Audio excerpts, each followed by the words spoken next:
Welcome in to No Pun Intended, presented by Club Fantasy.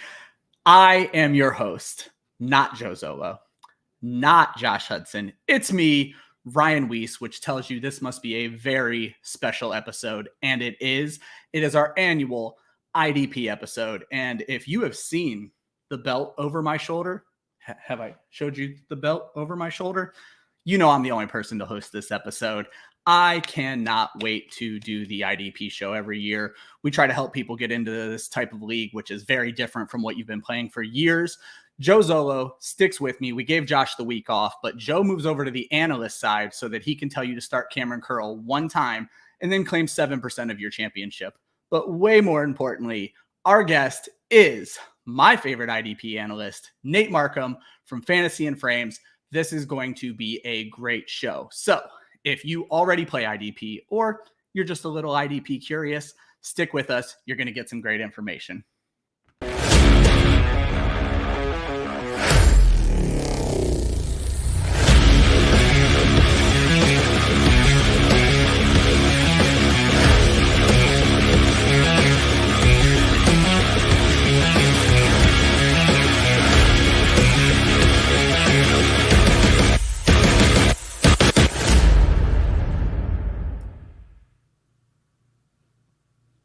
Still my favorite intro in all of fantasy football. Great job, Joe. Welcome in to No Pun Intended. As I mentioned, I am your host, Ryan Weiss. We gave Josh the week off, but with me as always, just in a entirely different seat this week, though the same seat he's always in, Joe Zolo. Joe, how are you, buddy? Hey, man. Excited. This is my favorite show. I love this show. Uh-oh. This is good. Can you not hear me? I can hear you. Started working. Okay, I think we're good now. She's fantastic. Wow. Okay, I'm like, everything's up on my end. I was confused. It was up on my end as well, but you two were frozen, so who knows what's fantastic. going on. Get off Mozilla Firefox. I am not on Firefox.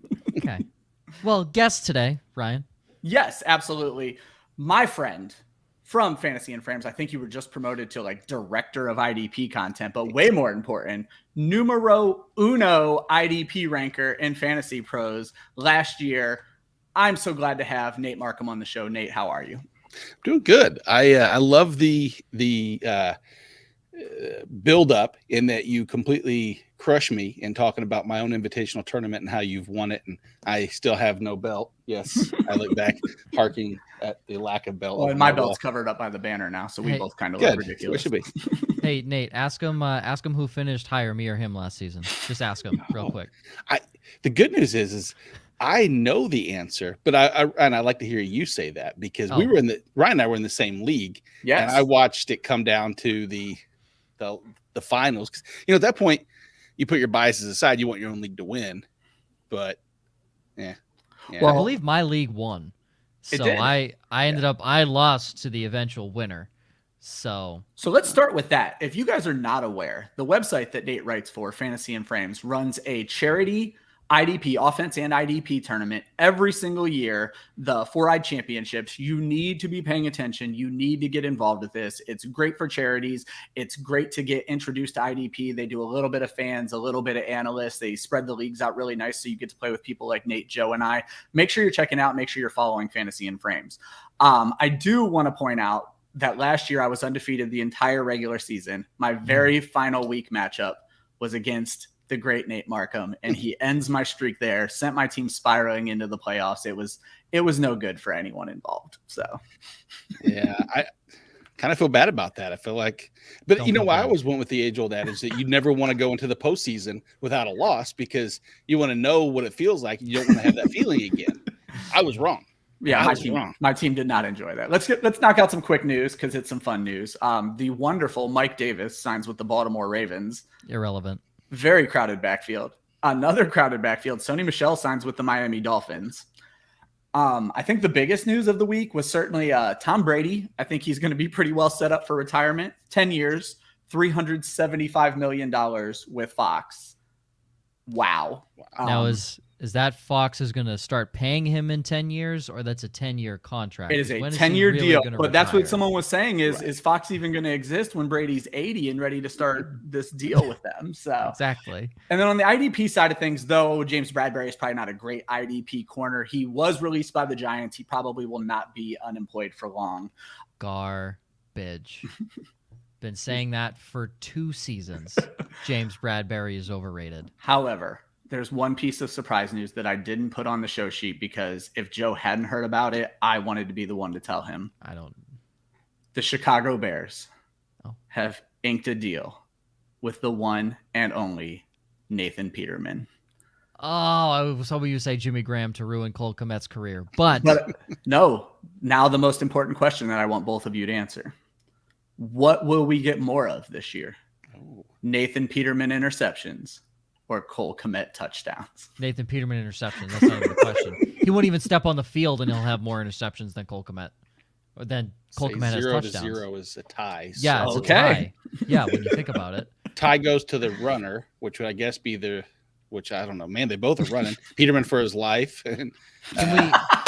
Now, here's the thing. I posed this question. Who would you rather have, Justin Fields or Nathan Peterman? Now, once you think about this realistically, who's more entertaining? Oh, without a doubt. Nathan Peterman. Nathan Peterman. It's not even close. So I stand by my statement. Nathan Peterman should be the starting quarterback for the Chicago Bears going into the 2022 just for season. pure ticket sales and entertainment purposes. Pure ticket sales will go down the drain. Entertainment value on national television, your ratings skyrocket. It's kind of a give and take. While Nathan Peterman is great for IDP football, let's get back to IDP football, which is what this show is all about. So first and foremost, if you are completely oblivious to IDP, it is individual defensive players. And in most leagues, you'll have a mix of offense and defense. There are leagues where it is all defense, and I'm sure Nate's played in a couple leagues like that, but they'll break them down by position. But before we jump into any of that, there are probably people tuning in who are afraid to jump into IDP, haven't done it before, don't know anything about it. I want you guys just to give an elevator pitch as to why IDP is a format that people should get started with. Nate? I think the easiest answer for me when people ask why is because it gives you an overarching ability to understand more of the offensive side of the ball. From a fantasy, because if you're looking to get into IDP, chances are you play in traditional fantasy and you're always looking for that edge. If that edge is, following any of you lovely gentlemen, or following any other amazing sites that are out there right now, or just doing the research or watching the games, heaven forbid, you actually watch the players play. But understanding the defensive side of the ball will give you a week-to-week advantage, knowing that, as Joe said, James Bradbury is not really a good corner. And if you have that option at the wide receiver, you're 2 or 3, you have to make a flex spot choice, you go with that. I mean, that for me is the quickest synopsis, and it's also fun as hell because who doesn't like watching, bone-crushing hits? There you go. And getting fantasy points for them. And getting points for it. Right. Yeah. Joe? Do you like points? I mean, that's the only sentence that needs to be said. TJ Watt was the 10th highest scoring player in 1-2-3 IDP scoring for fantasy and frames. Foyesade Oluokun, 15th.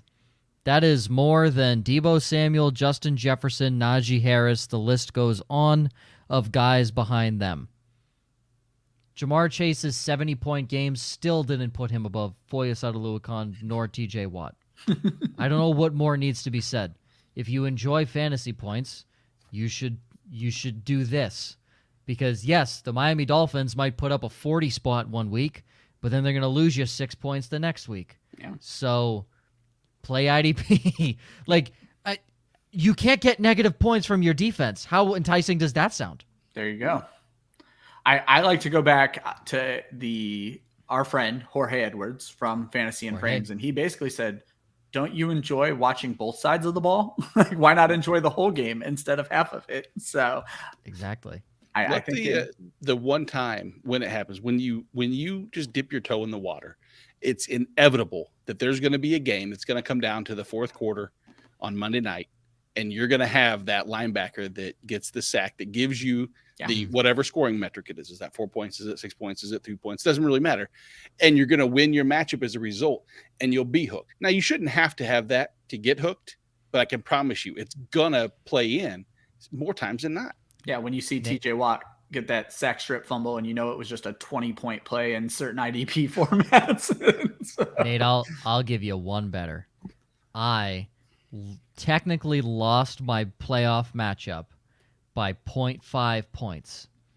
There was a stat correction on an assisted tackle given to Deion Jones that shouldn't have been an assisted tackle, and I then won the game by 0.5 because my opponent lost a point. Even better, tackle stat correction. That was a tackle stat correction got me a playoff win.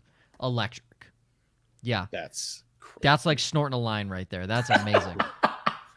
So these guys have already mentioned it a couple times this show. One of the, I don't even know what to call them, I guess, thorn in the side of IDP right now is there are a lot of different scoring formats out there, and it depends on the site you're playing in and the settings that were set up by the commissioner. It's not quite as straightforward as, PPR, non-PPR. Typically, there are tackle-heavy scorings and then sack-heavy scorings where sacks almost count as touchdowns, things like that.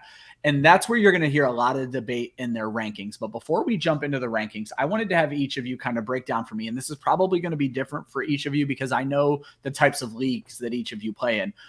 For each position, and when you're looking at IDP, you're typically breaking down to defensive line, linebacker, and then defensive back. So for each of those three spots, what is it you look for in a player that you're, maybe you're scouting? And we're not talking, top of the lineup guys, but guys that you need to fill your roster. Nate, defensive line. I go a little bit deeper than just the kind of the baseline. I look over at PFFs like pressure rates. I like to break down pass rush snaps, determine if they're a rotational piece in the defensive line or if they're an every down player. Those kind of three aspects build a good baseline for me to determine floor, and then I'll work ceiling into effect a little bit further. And that makes a lot of sense. Joe, what's it different for you? I mean, most of my are visual learning. So if they look good, feel good, play good, all around ability, that's again just judging by the eyes. We all know if someone's a good player. For the most part, everyone that's not an NFL GM can sniff out a good player.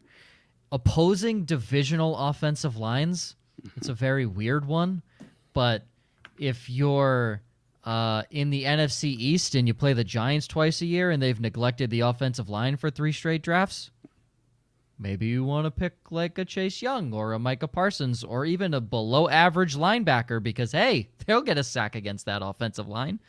And then pieces around him. I like distractions to the top guy. Sam Hubbard moved up my rankings when Trey Hendrickson was brought into the Bengals. Not because it was going to affect Sam Hubbard's stats. They were either going to stay the same or go up.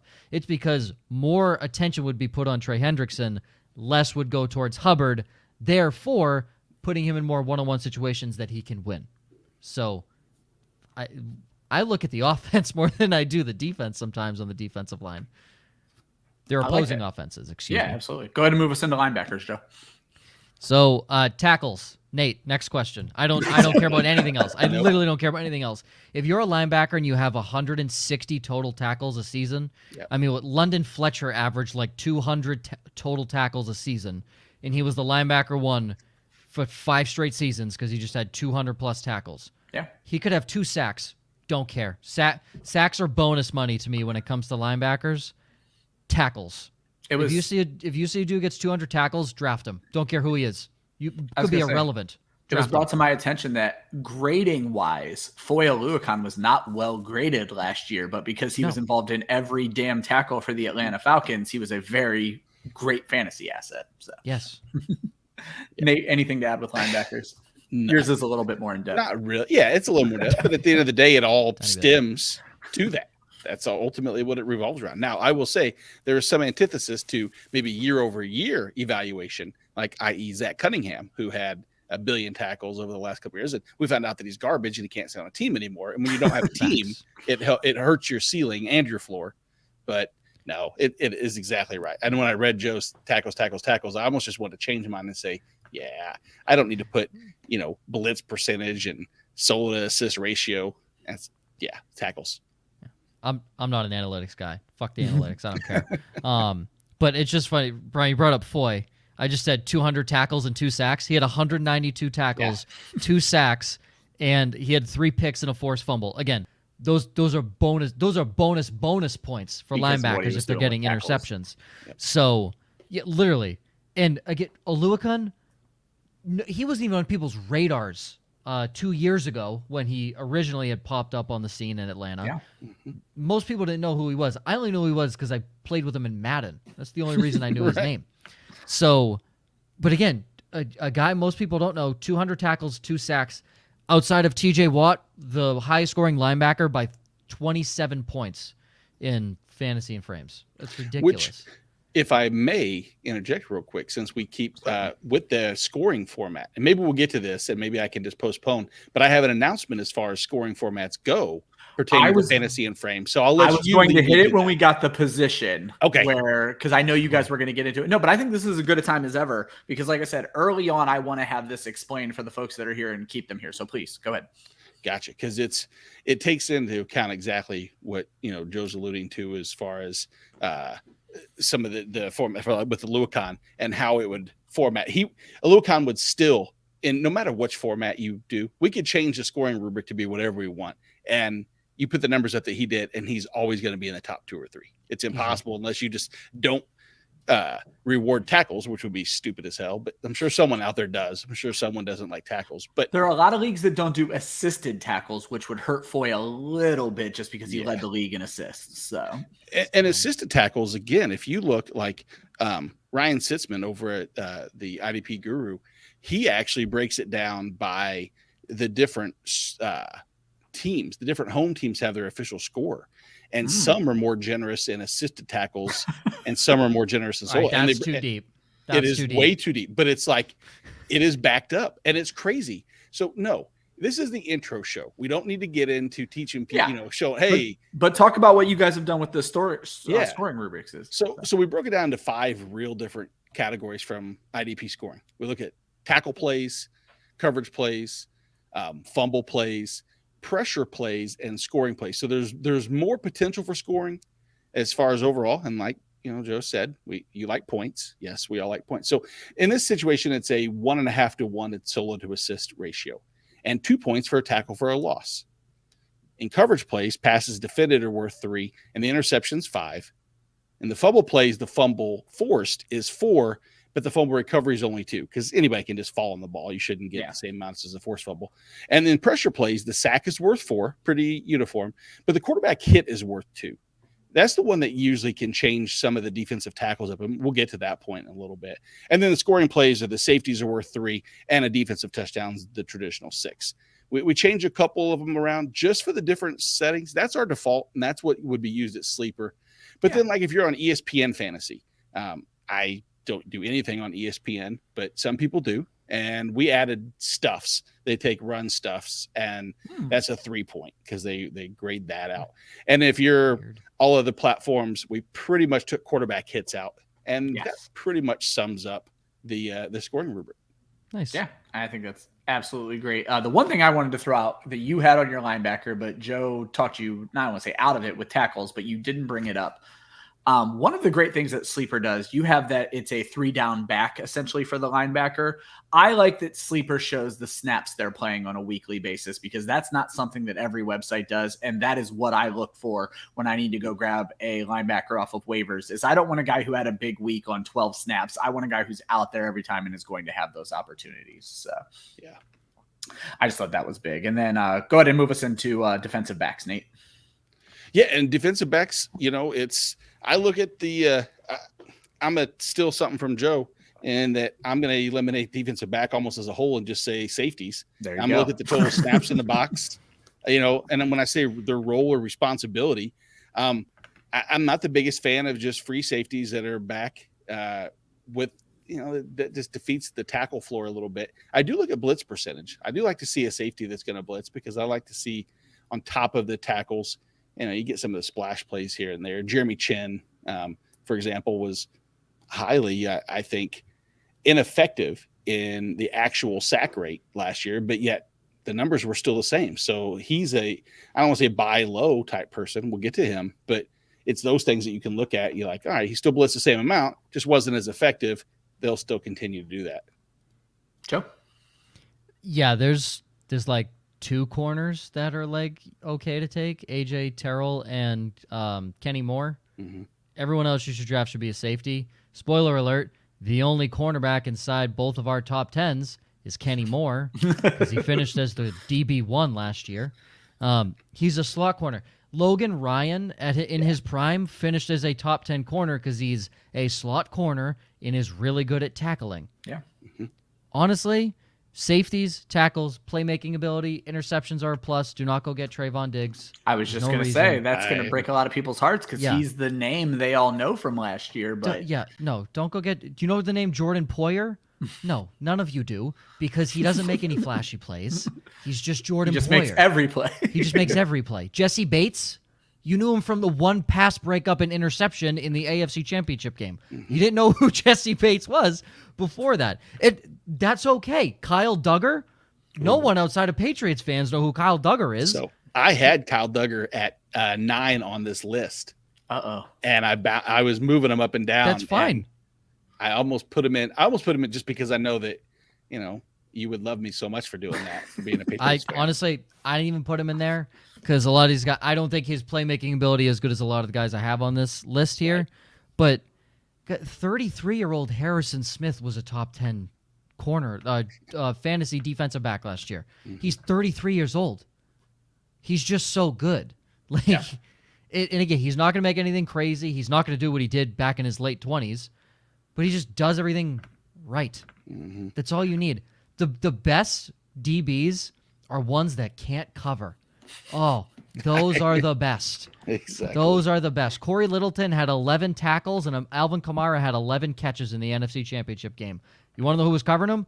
Corey Littleton. That is 22 fantasy points right there. Electric. Oh, we love it. I do want to throw out one quick thing on what Nate was saying about blitz percentages, because it's a once-in-a-lifetime thing, but Jamal Adams a few years ago when Seattle had no pass rush broke the NFL record for tackles by sacks by a corner and was the number 4 DB that year in fantasy. Despite missing 4 games, he was still the number 4 defensive back in fantasy. So that's definitely something to keep in mind when you're looking, that if they're blitzing and if you have a team that has an elite safety but maybe no pass rush, that's something you could see them make a move to. I don't know that they'll ever match what we just saw 2 years ago, but it was still fun to watch. So the only defensive back I'm currently looking at that had more than 3 sacks last year that is even anywhere relevant, and even this guy's not even that relevant, is Brandon Jones. Had 5 sacks for the Dolphins. Well, I'd say, and interestingly, Adams, I think, had 0 sacks or 1 sack or something last year. And again, he was hurt again last year, but that just shows how much the numbers can change, where they felt like they had a better pass rush last year and didn't use him that way. So, You want to know how much tackles are relevant? Minka Fitzpatrick didn't have a single sack. He had 124 tackles and he finished 5th. There you go. That's how relevant tackles are. Yeah. All right, so before we jump into the positional stuff, we just had the draft a couple of weeks ago, and we've all, I'm sure all 3 of us have spent weeks talking about the offensive players of the draft. And one of my least favorite things that got said about the draft was the low amount of fantasy relevant players that were taken in the first round. But we all knew that was not a very true statement, because there's an entirely other side of the ball. So I just want you guys to talk to me about the rookies that we should be looking at in IDP formats for 2022 specifically, not necessarily dynasty, because it's a whole nother thing to jump into an IDP dynasty, but who are rookies that could be relevant right away? Maybe not to the level of Micah Parsons, but someone that you could think could jump off the sheet right away. Nate. So coincidentally, in the when I joined you guys for our rookie mock draft, I had the pleasure of drafting for my Kansas City Chiefs, and who, lo and behold, fell to them in the mock draft as well as in real life was George Karlaftis. Yes. And from an edge, wasn't that the only pick we got right? Yes. Yes. No, it's not even close. It was the only pick we got right. The problem is actually I got no, I take that back. Did I take Karlaftis? Yes, you did. I thought you did, yeah. 100% you did. Because I got Trent McDuffie, but I didn't trade up for him. I have no idea. I think you went defense. I don't think you even went I think you went back to back. I did, because I didn't go receiver. I was going to go receiver there. Either way, George Karlaftis fills an immediate need. The pathway to snaps is pretty free and clear. I mean, he can skip to the line and get there. Opposite, realistically, a Frank Clark that might draw some attention, but he has the benefit of Chris Jones lining up on the inside. He should see plenty of one-on-one. And the high motor guys, he might not have the athletic ability overall, but something tells me that his grit, we're using a lot of, tough kind of words to describe, but that also, all those adjectives usually equate to playing time. And if I'm going to look for someone, again, like you said, when you talk about the linebackers, you're looking for snaps per game. I'm looking at the same thing with such a difficult thing to do is realize rookies jumping into a defensive format and getting actual playing time and enough snaps. And I think that he might be one of the edge rushers that might have that. Perfect. Joe, you want to give us someone? Yeah, I'll just fly through my three. Okay. Jordan Davis. Remember when I said teams that play the Giants? He plays them twice a year. Go ahead, Brian. What do you want? I was just going to challenge you on Jordan Davis, and we're going to get to this a little bit. I adore Jordan Davis, everything about him. Is Jordan Davis one of these guys to play defensive tackle who can transcend some of the issues? He's not Aaron Donald, obviously, but Aaron Donald is one of the few D tackles that can make an impact where normally you're looking at ends. Is Jordan Davis going to be a player like that he can be a defensive tackle who has fantasy relevance? Now, obviously, I'm not talking about a league where you have to start D tackles. In that point, you want Jordan Davis. Yeah. But in a league where it's just D linemen, is Jordan Davis playable? Yeah, weekly on Matt. I'm telling you, against the Giants, he is playable. Against the Giants. against the Commanders, he's playable. Okay. Against the Cowboys, when Zach Martin inevitably gets injured for the third straight season, he's playable because Connor McGovern ain't it. He's 100% playable. Again, matchup dependent, and depending on how much Philly uses him, because we've seen Cliff Kingsbury take eons to put Isaiah Simmons in the freaking game. You're jumping ahead on the show sheet. I know, I saw it. That's why it's so stupid. Just quickly, Aiden Hutchinson's my other guy. Who the hell else is in Detroit? He also sees the Bears and the Vikings twice a year. Yeah, that'll work. And then Lewis Sign, I just kind of threw in there. Yeah. There's nobody ahead of him. Just inked his deal today, $11 million guaranteed. Yeah, and he gets to learn from Harrison Smith. Granted, it's kind of a different position. Not really. Yeah. But he gets to learn from Harrison Smith for a couple seasons. He also has 7 other guys that the defense has to worry about and not him. So that should open up a lot of lanes for him, potentially some playmaking ability. Again, matchup dependent. Go ahead. And then, Nate, I know you had Kyle Hamilton on there as well. Yeah. I think Hamilton and Sign actually are the two safeties that I feel the most comfortable with as far as immediate day one impact. And I do love Lewis Sign. The only thing about Jordan Davis that worries me, but I think you're spot on with the matchup dependent, is you'll have to take the good with the bad. So you're going to get games where he only sees 17 snaps in a game or something super low because they're rotating the other 5 defensive linemen that they're going to move. Cox, yeah. So but that could play to his advantage because we've seen games where, like with Cincinnati, BJ Hill was a rotational piece on the inside, and BJ Hill had some games where he was fantasy relevant out the chute. And so that's going to play in. You just like when I do my weekly rankings over at Fantasy Pros, I 100% do exactly what Joe's saying. I know the name Alex Leatherwood way too well because every defensive rank moved up 13 spots where whoever's lined up against him. Garbage. He's I watch, and you should see it. And I'm sorry, I'm going on a tangent, but no, like we're watching at a bar or watching anywhere, and I'm like, watch this, Alex Leatherwood's in, not in. He's always in. I was like, he's going to get beat on.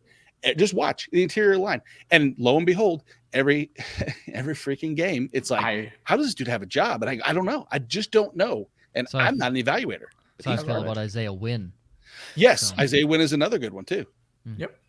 So Joe kind of alluded to this. I was very high, and it was the year in the 4-Eyed Championship, and I was able to get them both what I thought was way too late. And they both had I don't want to say completely disappointing rookie seasons. Chase Young came on towards the end. Simmons really hasn't done much as a pro yet. Is this the year we finally see Chase Young and Isaiah Simmons both top 6 picks, I remember, from 2 years ago? Is this the year we see them cut free, Joe? Who's the head coach? Cut loose, rather, not like cut free. But yeah. Who's the head coach in Arizona? Cliff Kingsbury. No. Fuck no. Are you kidding me? No. No one ever gets cut loose into Cliff Kingsbury defense. Unless your name's Buda Baker and you've earned that spot beforehand. Mm-hmm. Get his dumb ass out of Arizona so they can actually go to a playoff game and win. Because if there was any other NFL, if Steve Wilkes was still the head coach of Arizona, Isaiah Simmons is a top 5 linebacker. He's not even in fantasy. In the league, he's a top 5 linebacker. He's 6'4" and runs a 4.38. He's a linebacker. Like everything screams, oh, hey, we should play this guy. Nope, not to Cliff Kingsbury. He's a rotational guy behind Zaven Collins. Really? Chase Young, I don't really know. Go ahead, Nate. Sorry. No, it took Zaven Collins. He didn't even step foot on the field half the time last year. And luckily, addition by subtraction might be the best thing for them. But guess who they bring in? Nick Vigil. Would it shock you if Nick Vigil gets significant snaps and just kills either one of those? No, but what kills me is Isaiah Simmons was so diverse in college. I mean, he played like 25% of that was the whole point of Isaiah Simmons, exactly. And that's why they spent such a high pick on him. Why spend such a high pick and then go, well, I don't know. Because you're Cliff Kingsbury. Exactly. Just wanted to, And then Chase Young obviously missed 6 games, but his sack totals went from 7.5 to 1.5. Are we concerned with Young? Do we think he can get back to that high level of a second overall pick? Sophomore slump. It is what it is. I mean, talk about a team that, like, they're loaded on the defensive line. So if a dude's not feeling it, you can just swap in another first-round pick that they've taken over the last 5 seasons. So if Young's not feeling it, I mean, that's not good. But I don't know. I'm not drafting Chase Young for just. Okay. I'm not drafting. I'm not either. I felt like everybody on that defensive line was just a letdown, which maybe. But I mean, he's too boomer bust to me. Like Chase Young is real. He doesn't seem as active in the run game even Myles Garrett is super active in the run game. Yeah. Danielle Hunter gets active in the run game. I don't see Chase Young getting very active in the run game because I think he lines up like in the 9 hole, which is like outside the tackle. Yeah. So which is where he should be. He's so fast, the tackle can't get to him at that point. Yeah. But he's just lined up too far away to even make an impact on the run game. If they run to the opposite side, he's not getting him. I was gonna say it's like the old Madden where you used to move your end out 2 extra steps. Yes, to the 9 spot. Yeah. It goes 1, 3, 5, 7, 9. Chase Young's almost in the 11 hole. Yeah, that's where he is. Yeah, his snaps. So if you look just at last year, which is limited sample, of course, almost a third of his snaps, actually more than a third, were as an outside linebacker. Which, if he played linebacker role effectively, and like you said, if he did that in run plays, that might be his tackle numbers aren't going to work at linebacker. It's outside linebacker, literally defensive end for him at that point. Yep. So, and two, if it's for some reason dropping back into coverage, which he should never be, if he's dropping back into coverage, obviously it's going to hurt. So. I'm not drafting Chase Young. I hope he does well, but I'm not drafting him. All right. Moving on, we're going to jump into rankings. So we are going to break down everything by position. I had these guys give me their early top 10. So I'm just going to read off the top 10, and then I highlighted a couple of guys where there were discrepancies, and we've kind of talked about it already, but I want you to explain to the people. So Joe's defensive line, early top 10. TJ Watt, Micah Parsons, Myles Garrett, Danielle Hunter, Max Crosby, Aaron Donald, Nick Bosa, Josh Allen, Sam Hubbard, and the rookie Aiden Hutchinson. Nate went Myles Garrett at 1, Aaron Donald, Danielle Hunter, Nick Bosa, Joey Bosa, Josh Allen, Max Crosby, DeForest Buckner, Hassan Reddick, and Brian Burns. The first 2 names I actually want to bring up, and this is not you two disagreeing. This is one of the issues we sort of talked about early on in the show. Position eligibility really affects guys like TJ Watt and Micah Parsons. There are typically, it's the site that you're playing on that will give them defensive line eligibility when they are typically listed as linebackers. So Joe, you have Watt and Parsons listed as your 1 and 2.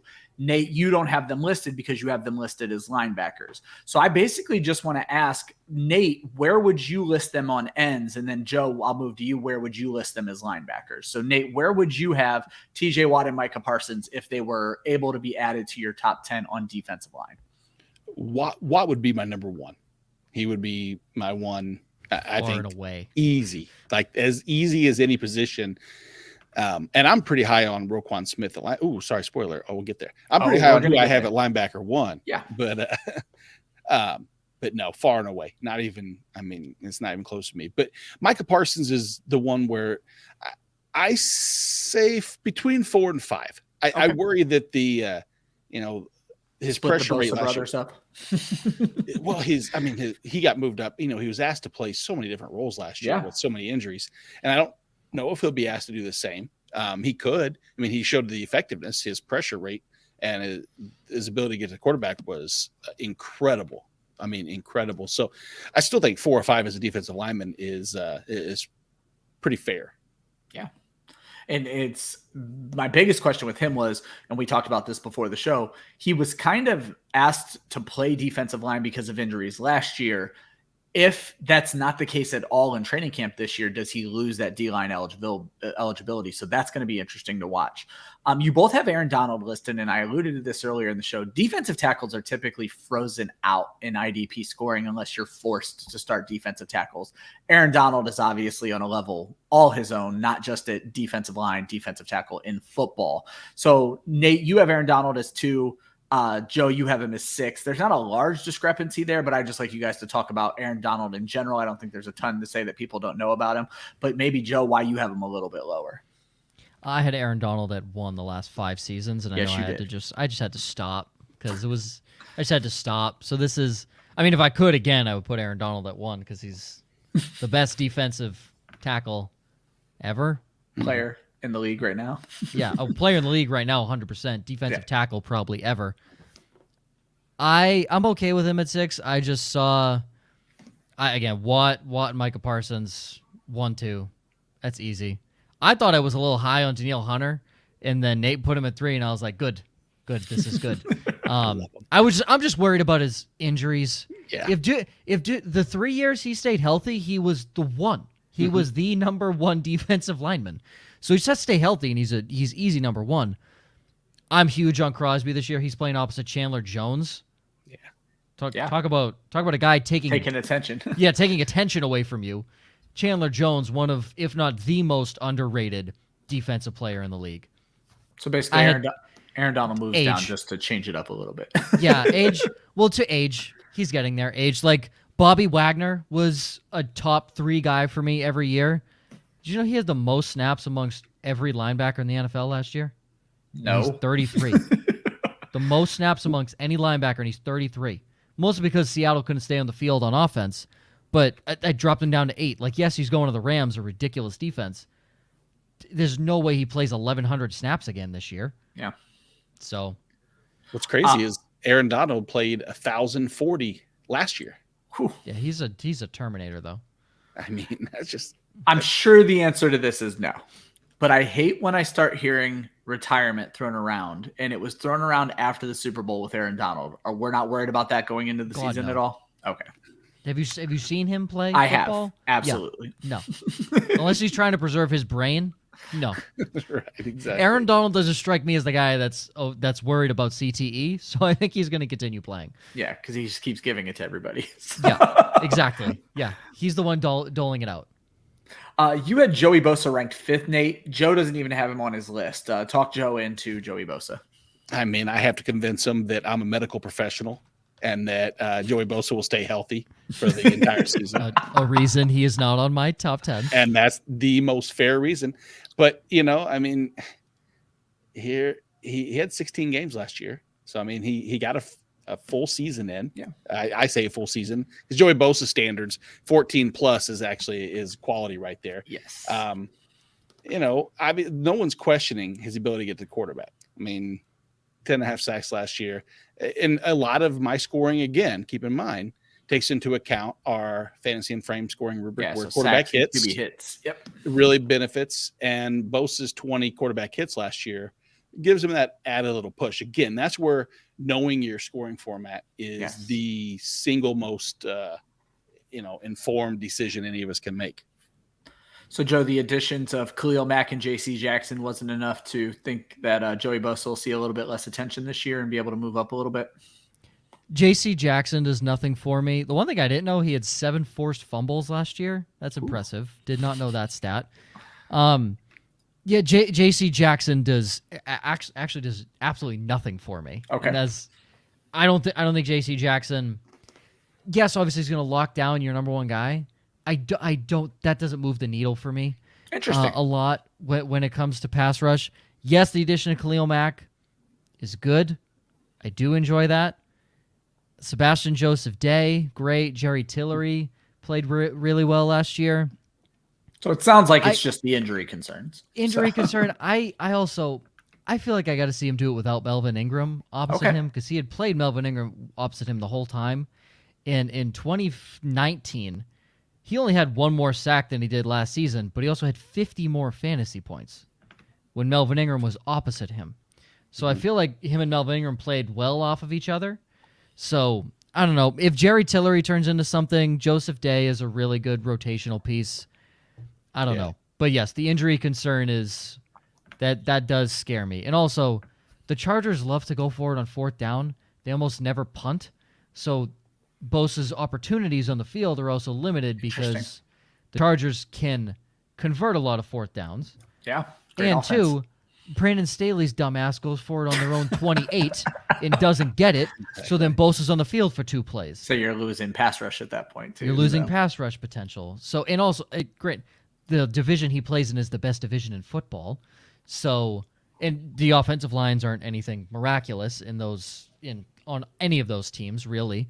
The Chargers have been getting better. Chiefs got a little better, but overall nothing great. I just feel you have a lot of quarterbacks that know how to get the ball out of their hands quick, and they've played against Bosa 3 straight seasons now outside of Russell Wilson. So, And Russ is fantastic at avoiding the pass rush, as we all know. His offensive line just hasn't really helped him the last 2 years in Seattle. The last guy I want to talk about is almost anecdotal, just because Joe and I literally just had a fight about this, I think 2 weeks ago. Yeah. The number 9 defensive lineman on Nate's list is Hassan Reddick, formerly of the Carolina Panthers, now a Philadelphia Eagle. And I made the statement that he is one of the best pass rushers in the NFL. 23 and a half sacks over the last 2 seasons, which I think is second only to J.J. Watt or something along those lines. Joe made it out like that was criminal for me to anoint him as one of the best pass rushers in the NFL. Nate, was I out of line making that statement? To say he's the best pass rusher? I said one of. Okay, fair enough. I did not hear. I wasn't listening closely enough, I guess, to that because. But yeah, to say one of, he's been in a good situation, obviously opposite Brian Burns, who I am high on, which obviously helps, as Joe said. Having someone opposite always does make your overall ability seem sometimes on paper better. This is not my illusion to saying he's not one of the best pass rushers. I do think Hassan Reddick has size, bend, all the superlatives that everybody wants to talk about defensive end. He has a pathway to opportunity, even more so. I say this year. Don't know what you guys' takes on Carolina versus Philly as far as the offense goes, how many snaps he's going to see, if it's going to be greatly diminished or if it's going to be greatly improved. I'm trying to think see where he had last year. And I mean, he wasn't huge on snaps last year. No. But I don't know. Do I think he's one of the best? I mean, ultimately, I think, yes, I think you don't have to be the best to be fantasy relevant, as we've said. But I do think that he's given every pass rush opportunity. I think you may have just shut me up, though, because you're probably right in that he may not be one of the best pass rushers. He's just one of the best at completing it when it's all said and done. That's fair. I'm not here to evaluate. I don't have to have – I'm not rostering people that I think he's the best at his position. That's what I want. I want the person who's going to score and give me the most points. If you want Hassan Reddick on your team, I do. You want him to play 50% or less of the snaps, because when he played more than 50% of his snaps, he only had 2.5 of his 12.5 sacks last year. So he had 10 sacks when he was a rotational piece. There you go. I am not putting money on a rotational piece. In the slightest am I not putting money on that guy. And also, boom or bust, He had 4 sacks in 2018 in Arizona. They came in one game. Yeah, against the Giants. All of his sacks that he ever had in Arizona all came in one game. 2.5 in 2017, one game. 18, 4 sacks, one game. 2019, 1 sack, one game. One game. That's it. They all come in waves. And if you hit the Hassan Reddick wave, congratulations. You nailed it. But you better jump off of it and get eaten by the shark, because it is better to get eaten by the shark than ride the Hassan Reddick wave the rest of the way, because it's going to die down quickly.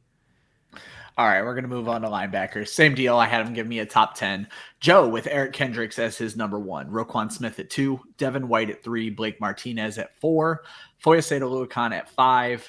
Jordan Brooks at 6. Fred Warner at 7. Bobby Wagner at 8. Logan Wilson at 9. And Alex Singleton at 10. Nate has Roquan Smith at 1. Darius Leonard at 2. Jordan Brooks, Foye Oluokun, Bobby Wagner comes in at 5. TJ Watt and Micah Parsons at 6 and 7. And then 8 is Blake Martinez, 9 is Devin White, 10 is Fred Warner. So first and foremost, Joe, I just want you to quickly tell me, do TJ Watt or Micah Parsons crack your top 10 if you're listing them as linebackers? Not even close. Neither one. No. And I kind of brought this up. Joe is the one person I know who hates TJ Watt as a linebacker. You only view him as a defensive end. So correct.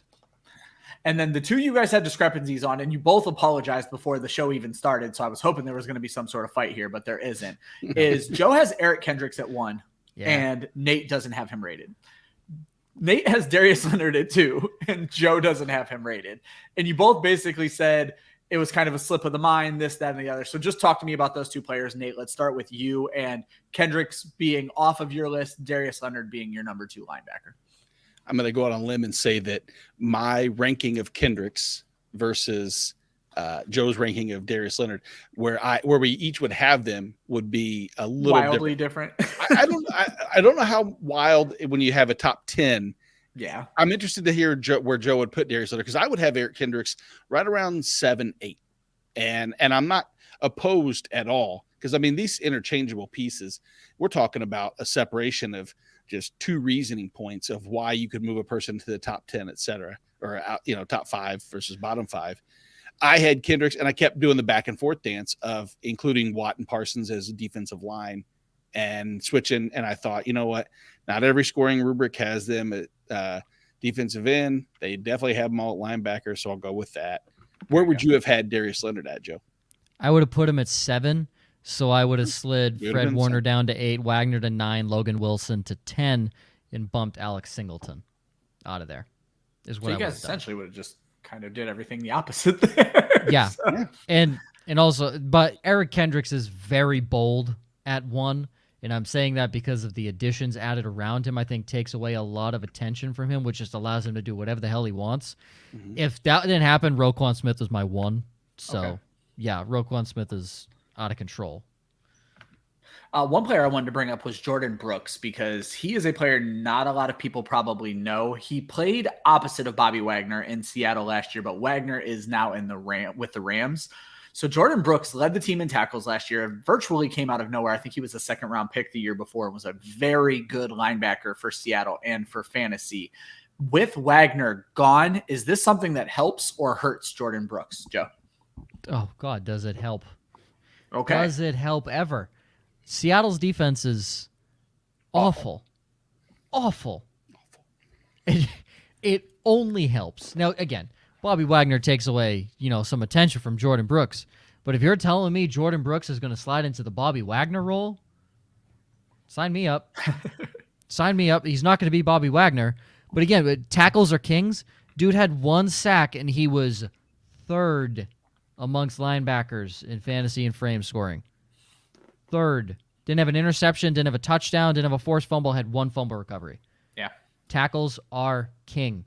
I don't care. In that you play San Francisco twice a year. That's 20 tackles in those games alone, respectively. Because of how much they run the ball. Because of how much they run or how much they dump off. Yeah. And Jordan Brooks is from what I understand, is a bullet, and he's pretty fast. Yep. So you play that. You're going to see James Conner and Kyler Murray. You see a running quarterback. The Rams, when they're up on you by 50 points, are going to run the football continuously. So you're just going to, like, when your team sucks, and your offense can't produce like it's going to this year, and you're a linebacker, congratulations. The Falcons couldn't score. Aluakon had all these opportunities. The Seahawks couldn't score or stay in the field. Jordan Brooks has all the opportunities. Roquan Smith. Shall the list go on for the amount of people that are just going to rake in tackles because their offenses are terrible? Yeah, I don't think it affects Jordan Brooks at all. Nate, I see you nodding your head in agreement for the most part. So I just want to move over to Bobby Wagner because he didn't make your top 10. Moving to a Rams defense where he gets to play in the middle. He did. Oh, did he? I apologize. He was 5. Okay. He was 5. Yeah. Well, what am I talking about then? But I still want to talk about Bobby Wagner because he's old, and now he gets to play behind one of the best defensive tackles in all of football, which should theoretically free things up for him because he hasn't had a great defensive line in front of him in Seattle in a couple of years now. So my question to you is, could Bobby Wagner even improve, maybe not on his peak, but on what we've seen out of him in the last couple of years? Improve is going to be hard to do. I think that he could stay steady with what he's done. And I think that's all anybody wants to do because, again, we're talking about a person who last year appeared in, he played 1,128 snaps. I mean, the most of any linebacker in football last year. And you think there's got to be an immediate downturn would be most people's concern, I would think. Yeah. But there's reason for hope is that if you look at the Rams overall, they deploy like a one linebacker set almost more than anybody else in the NFL. And so they actually he could see, the field pretty much every snap. Now, will that be less? Well, of course it's going to be less. There's no way the Rams are going to be on defense as much as Seattle. I mean, it's pretty obvious there. But, when you have the line in front of you like he has, can open up some space. It's hard to do that equation. I'm never 100% certain which direction I lean. Does having Aaron Donald in front of you open up more space because there's double teams and Bobby Wagner can see through a little bit better? Yeah. Those questions I ask every year, and sometimes I'm proven right, sometimes I'm proven wrong. Do you know what I'm talking about, Joe? Do you have an opinion on that? Yeah, and I'm kind of back and forth on it because Aaron Donald is so dominant to where he does even get triple teamed at times, which does open up room for the linebackers. But I don't foresee. That's why I have Wagner at 8. He's out of my top 5 for the first time ever since I've been doing these shows. He's out of there for the first time. He has Leonard Floyd, Aaron Donald, A'Shawn Robinson. No one talks about. Just a really good piece on that defense. Yep. Solid piece. He's not going to blow you away, but it's a solid piece on that defense. Mm-hmm. So you have there's a lot of guys in front of him that are going to take away a lot of what he can do. Even on the Legion of Boom, there wasn't really anybody in front of Bobby Wagner taking away anything. They were all behind him. Yeah. Now, granted, Cam Chancellor and Earl Thomas might have blitzed a couple times. It might have lit a few guys up in the box. But odds are Wagner was there with them. Yeah, right. I think this is the first time in a long time, if not the first time in his career, where Bobby Wagner has 2, maybe 3 guys in front of him that could affect how he plays in a bad way for fantasy football. It's going to make him way better in real life football because he's 33 years old. He should not be hitting guys as much as he is. Right. But in fantasy football, that's going to take a toll on him, which is why I knocked him down. He's still Bobby Wagner. He'll still make the top 10. Gotcha. He's still one of the best middle linebackers to ever play the game. Mm-hmm. So he'll still be Bobby Wagner, but not what he was in Seattle for the snap count and for the fact that there's a lot of pieces around him. Jalen Ramsey won't stick his nose in dog shit, but Taylor Rapp as well. Taylor Rapp slides inside the box as well, and he's a heavy hitter. So again, a guy behind him like an Earl Thomas type that can step in and he'll get his assists, not his full. But yes, the 3 guys in front of him worry me a lot. Okay. Well, you brought up the corners. Let's jump to the corners. Same situation, top 10. Derwin James, we're starting with Joe. Jesse Bates, Budda Baker, Jeremy Chin, Kenny Moore, Minka Fitzpatrick, Justin Simmons at 7, Cameron Curl at 8, Jamal Adams at 9, and Antoine Winfield Jr. at 10. Nate starts with Derwin James as well. Jeremy Chin, Budda Baker, Jamal Adams, Jordan Poyer, Jesse Bates. Is it Kari Willis? Yes. Kenny Moore, Jaron Kearse, and Von Bell wrapping up the top 10. So you guys both have James at the top. That's not the least bit surprising. So I'm going to start with my biggest surprise. was I went back and listened to our last IDP show just because this is my first time hosting. I want to make sure I do the best job for all of our fans. And Joe could not stop talking Jordan Poyer up and even did it this show. Nate has him at 5. Joey doesn't crack your damn top 10. What's going on? I really don't know. I was looking at it, and I do love Jordan Poyer. I do think he is consistently one of the most. I think the two, Micah Hyde and Jordan Poyer, are the two most underrated safeties in the league, and they've been doing it well for a long time. I don't know if it's that 32-year-old age that scares me a little bit with Poyer. He's not the playmaker that Harrison Smith is. He's not at all, in my opinion. He's not the playmaker that Harrison Smith is. He does get his interceptions, but Buffalo likes to bring him up and blitz him a lot. I'm just worried with his older age if that's going to happen. Also, you're going to have second year of Gregory Rousseau. Does that leave Jordan Poyer then back because now Rousseau is going to step into more of a blitzing role? Yeah. Tremaine Edmonds is now in there. Who they took a corner in the first round, if I'm not mistaken. Yes. Which, again, great. They need a freaking corner. Their secondary is trash. Yeah. The teams in their division, they're not like anything special. So I don't know if Jordan Poyer's going to have the opportunity. Like when Poyer played New England in the height of Brady, he didn't do anything great. They would still stomp the Bills, but he would have 15 tackles in the game because there would be so many crossing routes in the middle of the field. Miami, they're looking like Deep Ball City this year with Jalen Waddle and Tyreek Hill, which LOL to the video the Dolphins put out on Twitter today of Tua underthrowing Tyreek Hill on a deep route. LOL to Tyreek Hill's fantasy value this year. Yeah. But I mean, the Jets, like, do we trust Zach Wilson to run these crossing routes in the middle and get Breece Hall? That's great. But I think Jordan Poyer's upside's limited in his division, and his offense is just so damn good that teams are going to have to throw, and they're just going to stay away from the safeties. Okay. So, Poyer is definitely, if you draft him in your top 10, I don't care. That's good. That's fine. He's probably, if I did a whole thing, inside my top 15. But, I mean, my dumbass is high on Jesse Bates because it's a contract year, and I think Jesse Bates pops this year. I think you're both high on Jesse Bates, and contract years are huge. And technically, they may have drafted his replacement already in Cincinnati, so he has every incentive to play his ass off this year. That's what I'm saying. He is through the roof this year, guaranteed. He's going to get a fat contract this offseason. Nate, you also have Kari Willis and Jaron Kearse rated where Joe does not. So talk to me about those guys. Yeah, with I think Kari Willis, again, he's in his contract year, if I'm not mistaken, and I don't believe that it's going to be a same situation as Jesse Bates necessarily. Yeah. But with Kari Willis, he's kind of the underrated guy that I watch on. I take Joe's angle, and I watch him play, and I think, wow, how has the rest of the fantasy analysts and defensively IDPs, specifically, not taken a hold of this guy? And with Indy, the hardest thing to ever project is when you have Darius Leonard and you have DeForest Buckner, and granted, DeForest Buckner probably shouldn't be mentioned in that conversation. That's a little unfair, but he does everything right. He low missed tackle rate.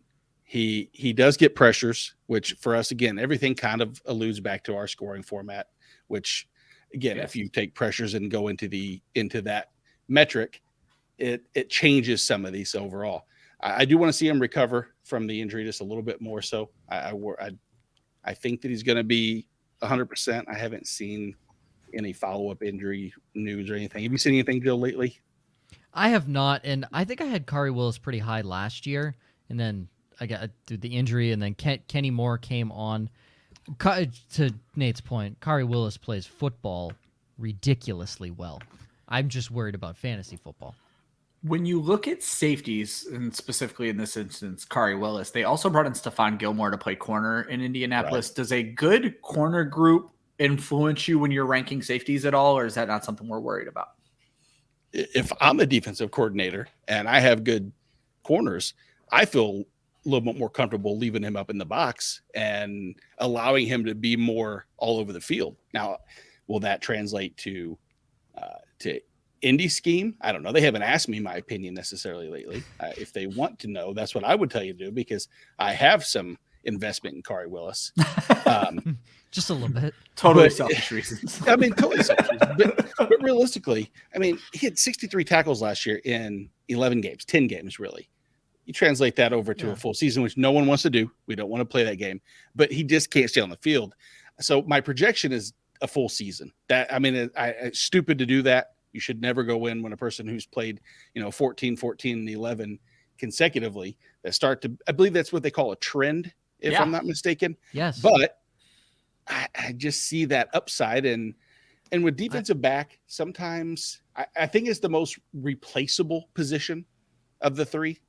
And I feel myself kind of reaching, if I have to reach for these a little bit more. So I look at more the upside play than I do the floor play. I'll go back to Ryan's.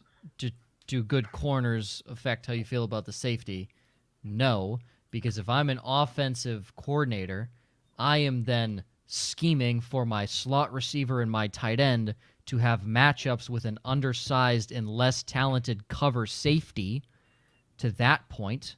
And also, those guys are probably going to be running across the middle, where a lot of teams' nickel corners, especially in the AFC South, suck. Yeah. So I'm scheming for that, to where the safety is going to have to tackle that slot receiver as they come across the middle or run skinny posts, ins, 7 routes, whatever they may be. That's easy money there for the safety to come up and tackle. And Kari Willis is head on steam forward. We're getting up on the hour, so I don't want to spend too much more time. But Joe, I would feel upset if I didn't let you talk about Cameron Curl. So Cameron Curl, they released Landon Collins because this dude is that good. Cameron Curl is legit. He was less than stellar last year, but also the entire Washington defense was nothing what we expected them to be last year. I don't know what that was. So I'm going to attribute that, like, the whole defense was bad. I think Cameron Curl was probably a lone bright spot on that team last year. And again, not super flashy, not going to do anything crazy, but he's just all around really good. He'll force fumbles. He comes up in the box and will smack you. Like, a lot of people know Landon Collins from his time in New York with the Giants. That is what Cameron Curl does, except he's just 8 years younger than Landon Collins. So I love Curl. I love his longevity in Dynasty, but I love Cameron Curl this year. I think Washington's defense has a solid bounce back, and they come back this year. They technically have had the best quarterback they've had in the last 3 seasons in Carson Wentz, which is awful to say out loud, but it's true. So I do like that. And then I know Micah Fitzpatrick isn't on Nate's. Real quickly, Fitzpatrick, I talked about him. He doesn't get sacks, but he has 124 tackles last year. Tackles. Fitzpatrick's all over the field, and his playmaking ability can pop at any time. All right, guys, let's end it with sleepers and busts. You guys just listed names here. I don't know where they even fall for you, but Nate, walk me through sleepers, busts, or if they're all sleepers or all busts. So 2 sleepers, 1 bust.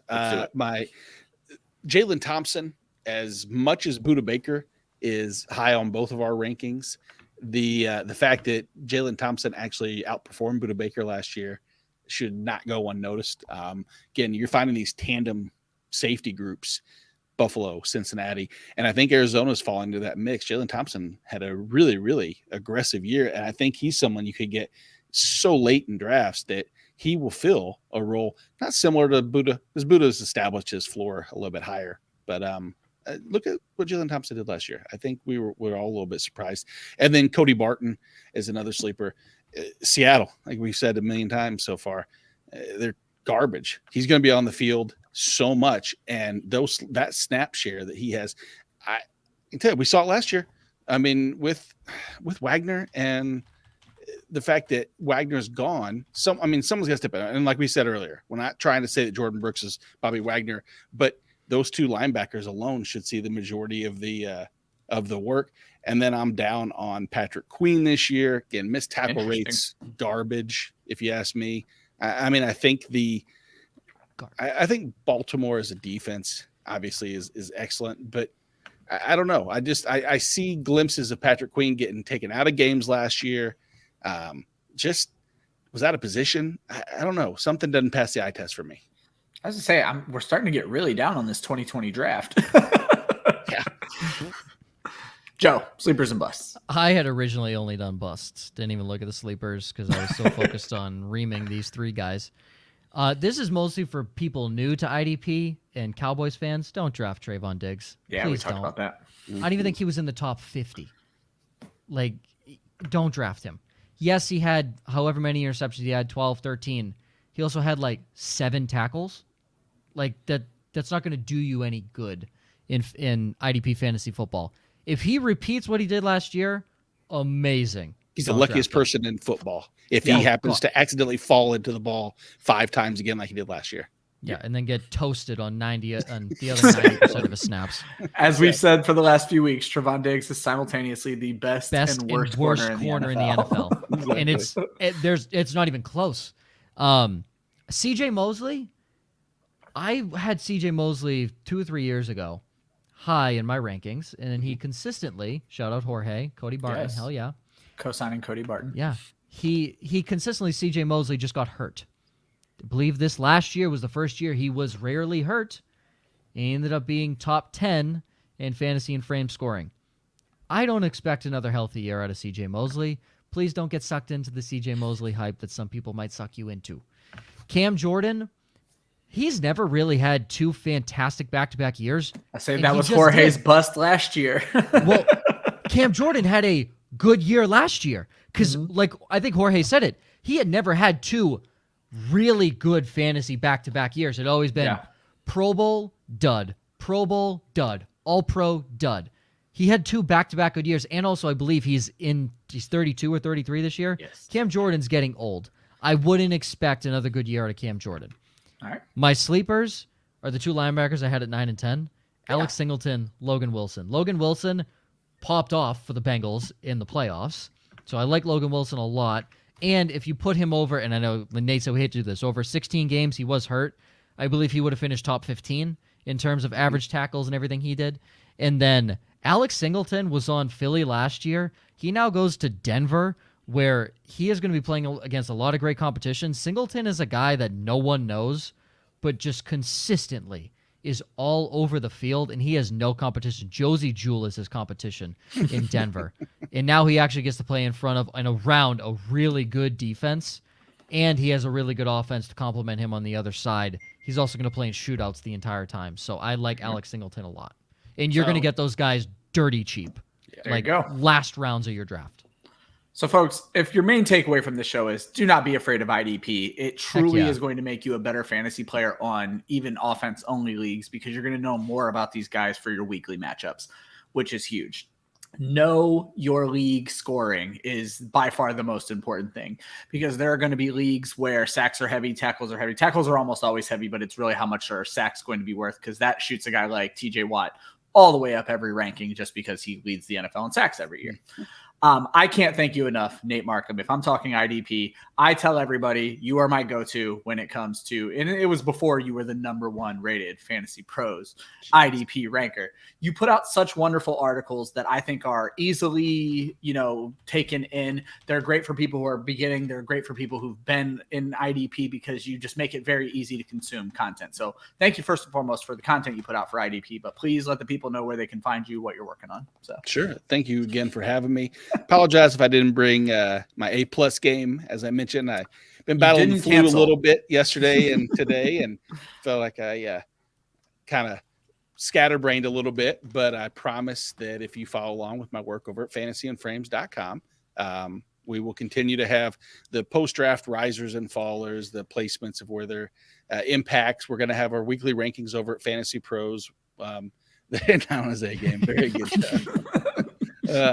And then also on Thursday nights at 8 p.m. Eastern, we have on the Fantasy and Frames podcast network, Shoot the Gap, where Jorge Edwards, myself, and Mike Wohlert and Hollywood Titan. Oh my God, I forget. Sorry, Hollywood, if you're listening. My bad. I do that all the time. It's, strictly IDP podcast, and tomorrow's episode will be about rookie linebacker spots. So tune in. There you go. I love it. And you should be sending out, I imagine, information in the coming months on the Fantasy and Frames tournament, the 4-Eyed tournament, one of the best charity tournaments you would find because it actually includes IDP, one of my favorite things to do. So make sure you guys are following Fantasy and Frames for that. Joe, what's going on with the Bismarck Larks this week? Oh, wow. I didn't know. I'm putting you on the spot, buddy. I'm letting you plug. Sure. 21 days till opening day. First pitch is literally 21 days almost on the dot to this time currently that you are at. Opening day, June 1st. Very excited. Follow us at Bismarck Larks everywhere, please. I have goals to hit and money to rake in for bonuses if you help me hit those goals. Thank you. No, really excited about this season. It's going to be fun. For those that don't know, Joe does all social media and a bunch of everything else for the Bismarck Larks. A summer league? Summer collegiate baseball team in the Northwoods League. Follow us at Bismarck Larks. Please, I would like my bonus check this year. Get my man paid. So, yes, folks, that is the end of the show. So basically next week we are doing another very special episode. We are calling it Fantasy Appreciation. I can't even list you all the guests that we're going to have, but we are going to have a bunch of people coming on for 10 to 15 minutes, basically just to tell us what they're working on this season, why you should be following them. We are here to get you prepped to win some championships in the upcoming season. So that is going to be next week. No new articles on the website right now. However, we will be dropping our consensus rookie rankings on Friday. So make sure you check out the website for that. And then, of course, every Monday, I am hosting. Well, I'm not hosting. I am with Evan on Mock It Like It's Hot, but we will have another mock draft. Our guest is our favorite guest, Joe. TBD will be back on the show. Oh, we love TBD. TBD, always holding it down. We are going to do a dynasty startup mock before we start jumping into some redraft stuff. So make sure you're checking it out. You need to be following us. We have hit 350 subscribers. Josh will probably want to give away that Keenan Allen jersey during the appreciation show next week. So if you follow us between now and then, you can still be entered into that drawing. So for Nate Marcum, which is at Nate Marcum on Twitter, for Joe Zolo, which is at Joe_Zolo, for myself at The Fantasy 5, and for Club Fantasy, thank you all for tuning in. You can follow Club Fantasy on all the socials at Club Fantasy FFL. The URL is clubfantasyffl.com. Always remember that defense wins championships. Offense wins fantasy, unless you're playing IDP, and then defense does both. So let's go ahead and get it. Have a great show, or have a great night, everybody.